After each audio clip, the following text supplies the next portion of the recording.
We stand today at the threshold of a great event, both in the life of the United Nations and in the life of mankind.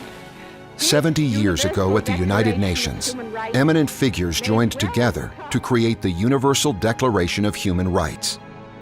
But over time, the world body has become a safe haven for brutal regimes.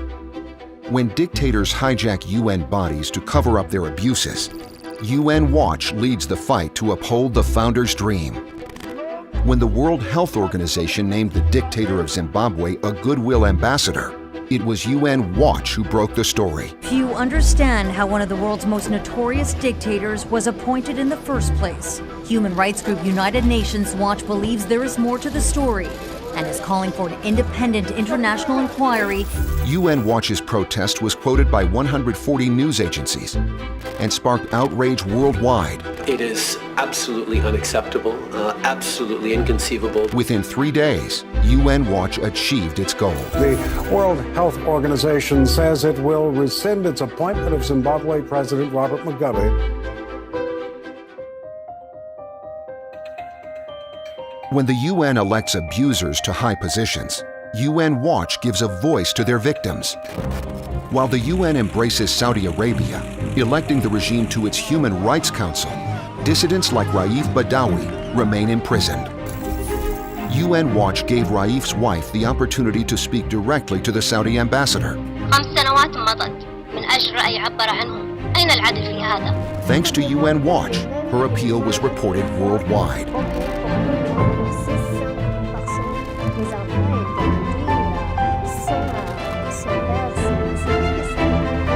In Venezuela, the Maduro government tramples human rights and causes mass hunger. Yet this regime, too, sits on the UN Human Rights Council.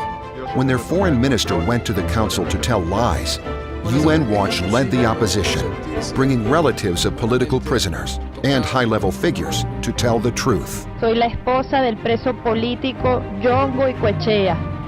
Fue encerrado en una celda sin luz. Thanks to UN Watch, Venezuela's victims were given a global voice. Last summer, Maduro's forces once again jailed Antonio Ledesma, grabbing him in the middle of the night.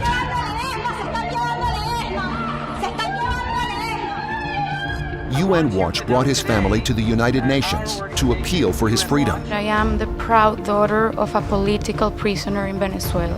Y hablo en nombre de United Nations Watch. ¿Por qué permiten que Venezuela siga siendo miembro de este consejo? After more than 1,000 days of arbitrary detention, Mayor Ledesma escaped Venezuela and reunited with his family. UN Watch's annual Geneva summit turns a spotlight on the worst regimes before an audience of hundreds of activists, diplomats, journalists, and students. I experienced symptoms of severe poisoning that left me with a multiple organ failure, in a coma, and on life support. He was certainly intended to kill. I still have the burn marks from the acid the police used on civilians. My pregnant wife and my 2 infant daughters were threatened with rape and death whilst I was in prison. When I was put on the iron chair, it was horrible beyond a human being can imagine. Thanks to UN Watch, these human rights heroes got their message out to the world. Dictatorships keep trying to silence UN Watch. Point of order, please. Point of order. 且并非 UN Watch 成员，终止该代表发言，进行恶毒攻击、造谣污蔑。 United Nations Watch, you are not entitled to question the qualifications of a national representative. But UN Watch will never give up. Those who care more, those who are more committed, those who are willing to sacrifice will be not they, but we. Arriba, corazón. Arriba, Venezuela. ¡Viva la libertad! ¡Viva la democracia de nuestro país!